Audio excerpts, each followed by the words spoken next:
जय माता दी। तो आज हम शुरू करने जा रहे हैं दुर्गा सप्तशती का प्रथम अध्याय, जिसका नाम है मधुकेटभ का वध। वीडियो शुरू करने से पहले अगर आप इस चैनल पर नए हैं तो इसे सब्सक्राइब करना और बेल आइकन जरूर दबाना, ताकि आपको मेरी आने वाली हर वीडियो की नोटिफिकेशंस मिलती रहे। तो शुरू करते हैं। विनियोग। प्रथम चरित्र के ब्रह्म ऋषि महाकाली देवता गायत्री छंद नंदा शक्ति रक्त दंतिका बीज अग्नि तत्व और ऋग्वेद स्वरूप है। श्री महाकाली देवता की प्रसन्नता के लिए प्रथम चरित्र के जप में विनियोग किया जाता है। ध्यान। भगवान विष्णु के सो जाने पर मधु और केटभ को मारने के लिए कमल जन्मा ब्रह्मा जी ने जिनका स्तवन किया था, उन महाकाली देवी का मैं सेवन करता हूँ। वे अपने 10 हाथों में खड्ग चक्र गदा बाण धनुष परिघ शूल भुसुंडी मस्तक और शंख धारण करती है। उनके 3 नेत्र हैं। वे समस्त अंगों में दिव्य आभूषणों से विभूषित हैं। उनके शरीर की कांति नीलमणि के समान है तथा वे 10 मुख और 10 पैरों से युक्त है। ओम नमः चंडिकाय। मार्कंडेय जी बोले, सूर्य के पुत्र सावर्णी जो 8वें मनु कहे जाते हैं, उनकी उत्पत्ति की कथा विस्तार पूर्वक कहता हूँ, सुनो। सूर्य कुमार महाभाग सावर्णी भगवती महामाया के अनुग्रह से जिस प्रकार मनवंतर के स्वामी हुए, वही प्रसंग सुनाता हूँ। पूर्व काल की बात है। स्वारोचिस मनवंतर में सूरत नाम के एक राजा थे, जो चेतर वंश में उत्पन्न हुए थे। उनका समस्त भूमंडल पर अधिकार था। वे प्रजा का अपने ओर से पुत्रों की भांति धर्म पूर्वक पालन करते थे। फिर भी उस समय कोला विध्वंसी नाम के क्षत्रिय उनके शत्रु हो गए। राजा सूरत की दंड नीति बड़ी प्रबल थी। उनका शत्रुओं के साथ संग्राम हुआ। यद्यपि कोला विध्वंसी संख्या में कम थे, तो भी राजा सूरत युद्ध में उनसे परास्त हो गए। तब वे युद्ध भूमि से अपने नगर को लौट आए और केवल अपने देश के राजा होकर रहने लगे। किंतु वहां भी उन प्रबल शत्रुओं ने उस समय महाभाग राजा सूरत पर आक्रमण कर दिया। राजा का बल क्षीण हो चला था, इसलिए उनके दुष्ट बलवान एवं दुरात्मा मंत्रियों ने वहां उनकी राजधानी में भी राजकीय सेना और खजाने को वहां से हथिया लिया।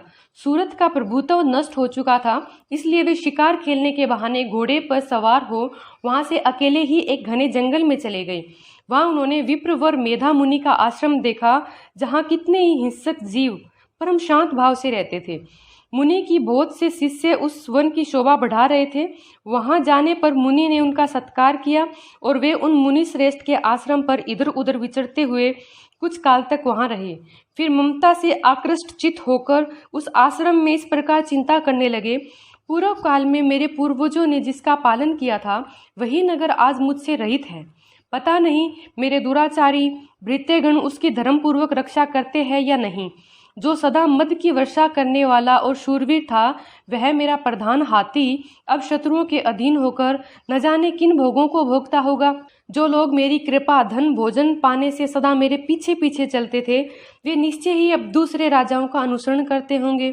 उन अपव्ययी लोगों के द्वारा सदा खर्च होते रहने के कारण अत्यंत कष्ट से जमा किया हुआ मेरा खजाना खाली हो जाएगा। ये तथा और भी कई बातें राजा सूरत निरंतर सोचते रहते थे। एक दिन उन्होंने वहां विप्रवर मेधा के आश्रम के निकट एक वेश्या को देखा और उससे पूछा, भाई तुम कौन हो? यहाँ तुम्हारे आने का क्या कारण है? तुम क्यों शोकग्रस्त और अनमने से दिखाई देते हो? राजा सूरत का यह प्रेम पूर्वक कहा हुआ वचन सुनकर वेश्या ने विनीत भाव से उन्हें प्रणाम करके कहा, राजन, मैं धनियों के कुल में उत्पन्न एक वेश्या हूँ। मेरा नाम समाधि है। मेरे दुष्ट क्षत्रिय पुत्रों ने धन के लोभ से मुझे घर से बाहर निकाल दिया है। मैं इस समय धन और स्त्री से और पुत्र से वंचित हूँ। मेरे विश्वसनीय बंधुओं ने मेरा ही धन लेकर मुझे दूर कर दिया है, इसलिए दुखी होकर मैं वन में चला आया हूँ। यहाँ रहकर मैं इस बात को नहीं जानता कि मेरे पुत्रों की, स्त्री की और 100 जनों की कुशल है या नहीं। इस समय घर में वे कुशल से रहते हैं या उनको कोई कष्ट है? वे मेरे पुत्र कैसे हैं? क्या वे सदाचारी है या दुराचारी हो गए हैं? तो राजा ने पूछा, जिन लोभी क्षत्रिय पुरुष आदि ने धन के कारण तुम्हें घर से निकाल दिया, उनके प्रति तुम्हारे चित्त में इतना स्नेह क्यों है? वेश्या बोला, आप मेरे विषय में जो बात कहते हैं वह सब ठीक है, किंतु क्या करूं, मेरा मन निष्ठुरता नहीं धारण करता। जिन्होंने धन के लोभ में पड़कर पिता के प्रति स्नेह, पति के प्रति प्रेम, आत्मीय जन के प्रति अनुराग को तिलांजलि दे मुझे घर से निकाल दिया है, उन्हीं के प्रति मेरे हृदय में इतना स्नेह है। महामते, गुणहीन बंधुओं के प्रति भी जो मेरा चित्त इस प्रकार प्रेम मग्न हो रहा है, यह क्या है? इस बात को मैं जानकर भी नहीं जान पाता।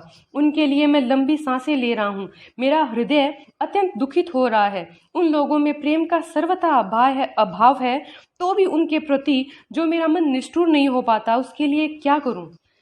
ब्राह्मण, तदंतर राजाओं में श्रेष्ठ सूरत और वह समाधि नामक वेश्या दोनों साथ साथ मेधा मुनि की सेवा में उपस्थित हुए और उनके साथ यथा योग्य न्याय अनुकूल विनयपूर्ण बर्ताव करके बैठे। तत्पश्चात वेश्या और राजा ने कुछ वार्तालाप आरंभ किया। राजा ने कहा, भगवान, मैं आपसे एक बात पूछना चाहता हूँ, उसे बताइए। मेरा चित्त अपने अधीन न होने के कारण वह बात मेरे मन को बहुत दुख देती है। मुनि श्रेष्ठ, जो राज्य मेरे हाथ से चला गया है, उसमें और उसके संपूर्ण अंगों में मेरी ममता हो रही है, ये जानते हुए भी कि अब वह मेरा नहीं है। अज्ञानी की भांति मुझे उसके लिए दुख होता है। यह क्या है? इधर यह वेश्या भी घर से अपमानित होकर आया है, इसके पुत्र स्त्री भृत्यों ने इसको छोड़ दिया है, सौजनों ने भी इसका परित्याग कर दिया है, तो भी इसके हृदय में उनके प्रति अत्यंत स्नेह है। इस प्रकार यह तथा मैं दोनों ही दुखी हैं, जिसमें प्रत्यक्ष दोष देखा गया है। उस विषय के लिए भी हमारे मन में ममता जनित आकर्षण पैदा हो रहा है। महाभाग, हम दोनों समझदार हैं, तो भी हम में जो मोह पैदा हुआ है, यह क्या है? विवेक शून्य पुरुष की भांति मुझमें और इसमें यह मूढ़ता प्रत्यक्ष दिखाई देती है। ऋषि बोले, महाभाग, विषय मार्ग का ज्ञान सब जीवों को है। इसी प्रकार विषय भी सबके लिए अलग अलग है। कुछ प्राणी दिन में नहीं देखते और दूसरे रात में नहीं देखते, तथा कुछ जीव ऐसे हैं जो दिन और रात्रि में बराबर ही देखते हैं। यह ठीक है कि मनुष्य समझदार होते हैं, किंतु केवल वे ही ऐसे नहीं होते। पशु पक्षी और मृग आदि सभी प्राणी समझदार होते हैं। मनुष्यों की समझ भी वैसी ही होती है जैसी उन मृग और पक्षियों की होती है, तथा जैसी मनुष्यों की होती है वैसी ही उन मृग पक्षी आदि की होती है। यह तथा अन्य बातें भी प्राय दोनों में समान ही है। समझ होने पर भी इन पक्षियों को तो देखो, वे स्वयं भूख से पीड़ित होते हुए भी मोहवश बच्चों की चोंच में कितने चाव से अन्न के दाने डाल रहे हैं। नरश्रेष्ठ, क्या तुम नहीं देखते कि ये मनुष्य समझदार होते हुए भी लोभवश अपने किए हुए उपकार का बदला पाने के लिए पुत्रों की अभिलाषा करते हैं? यद्यपि उन सब में समझ की कमी नहीं है, तथा संसार की स्थिति बनाए रखने वाले भगवती महामाया के प्रभाव द्वारा ममता में भंवर से युक्त मोह के गहरे गर्त में गिराए जाते हैं। इसलिए इसमें आश्रय नहीं करना चाहिए। जगदीश्वर भगवान विष्णु की योग निद्रा रूपा जो भगवती महामाया है, उन्हीं से यह जगत मोहित हो रहा है। वे भगवती महामाया देवी ज्ञानियों के भी चित्त को बलपूर्वक खींचकर मोह में डाल देती है। वे ही इस संपूर्ण चराचर जगत की सृष्टि करती है, तथा वे ही प्रसन्न होने पर मनुष्यों को मुक्ति के लिए वरदान देती है। वे ही परा विद्या, संसार बंधन और मोक्ष की हेतुभूता सनातनी देवी संपूर्ण ईश्वरों की भी अधीश्वरी है। राजा ने पूछा, भगवान, जिन्हें आप महामाया कहते हैं, वे देवी कौन है? ब्राह्मण, उनका आविर्भाव कैसे हुआ? उनके चरित्र कौन कौन है? ब्रह्म वेताओं में श्रेष्ठ महर्षि उन देवी का जैसा प्रभाव हो, जैसा स्वरूप हो और जिस प्रकार प्रादुर्भाव हुआ हो, वह सब मैं आपके मुख से सुनना चाहता हूँ। ऋषि बोले, राजन, वास्तव में तो वे देवी नित्य स्वरूपा ही है। संपूर्ण जगत उन्हीं का रूप है। उन्होंने समस्त विश्वों को व्याप्त कर रखा है, तथापि उनका प्राकट्य अनेक प्रकार से होता है, वह मुझसे सुनो। यद्यपि वे नित्य और अजन्मा हैं, तथापि जब देवताओं का कार्य सिद्ध करने के लिए प्रकट होती है, उस समय लोक में उत्पन्न हुई कहलाती है। कल्प के अंत में जब संपूर्ण जगत एकांत में निमग्न हो रहा था और सबके प्रभु भगवान विष्णु शेषनाग की सैया बिछाकर योग निद्रा का आश्रय ले सो रहे थे, उस समय उनके कानों की मेल से दो भयंकर असुर उत्पन्न हुए, जो मधु और केटब के नाम से विख्यात थे।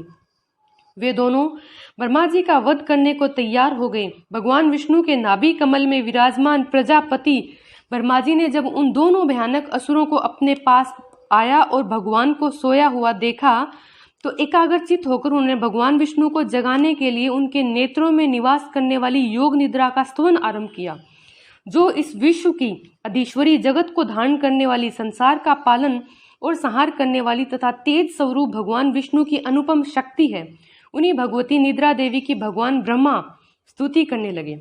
ब्रह्मा जी ने कहा, देवी तुम्ही स्वाहा, तुम्ही स्वदा, तुम्ही वसटकार हो।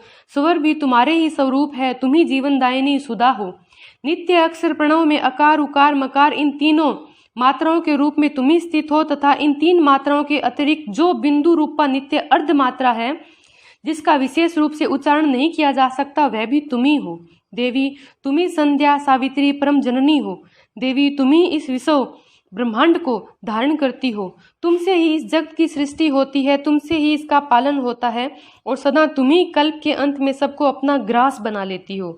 जगन्मयी देवी इस जगत की उत्पत्ति के समय तुम सृष्टि रूपा हो, पालन काल में स्थिति रूपा हो तथा कल्पांत के समय संहार रूप धारण करने वाली हो। तुम्ही महाविद्या, महामाया, महामेधा, महास्मृति, महामोह रूपा महादेवी और महासूरी हो। तुम्ही तीनों गुणों को उत्पन्न करने वाली सबकी प्रकृति हो। भयंकर कालरात्रि, महारात्रि, मोहरात्रि भी तुम्ही हो। तुम्ही श्री, तुम्ही ईश्वरी, तुम्ही ह्रीम और तुम्ही बोध स्वरूपा बुद्धि हो। लज्जा, पुष्टि, तुष्टि, शांति और क्षमा भी तुम्ही हो। तुम खड्गधारिणी, शूलधारिणी, घोर रूपा तथा गदा, चक्र, शंख और धनुष धारण करने वाली हो। बाण, भुसुंडी और परिग ये भी तुम्हारे ही अस्त्र है। तुम सौम्य और सौम्यतर हो। इतना ही नहीं, जितने भी सौम्य एवं सुंदर पदार्थ है उन सब की अपेक्षा तुम अत्यधिक सुंदरी हो। पर और अपर सबसे परी रहने वाली परमेश्वरी तुम्ही हो। सर्व स्वरूपे देवी, कहीं भी सत असत रूप जो कुछ वस्तुएं हैं उन सब की जो शक्ति है वह तुम्ही हो। ऐसी अवस्था में तुम्हारी स्तुति क्या हो सकती है। जो इस जगत की सृष्टि, पालन और संहार करते हैं उन भगवान को भी जब तुमने निद्रा के अधीन कर दिया है तो तुम्हारी स्तुति करने में यहाँ कौन समर्थ हो सकता है। मुझको, भगवान शंकर को, भगवान विष्णु को भी तुमने ही शरीर धारण करवाया है, अतः तुम्हारी स्तुति करने की शक्ति किसमें है। देवी तुम तो अपने इन उदार प्रभावों से ही प्रशंसित हो। ये जो दोनों दुर्धर्ष असुर मधु और केटभ है इनको मुंह में डाल दो और जगदीश्वर भगवान विष्णु को शीघ्र ही जगा दो। साथ ही इनके भीतर इन दोनों महान असुरों को मार डालने की बुद्धि उत्पन्न कर दो। राजन, जब ब्रह्मा जी ने वहां मधु केटभ को मारने के उद्देश्य से भगवान विष्णु को जगाने के लिए तमोगुण अधिष्ठात्री देवी योग निद्रा की इस प्रकार स्तुति की तब वे भगवान के नेत्र, मुख, नासिका, बाहु, हृदय और वक्षस्थल से निकलकर अव्यक्त जन्मा ब्रह्मा जी की दृष्टि के समक्ष खड़ी हो गई।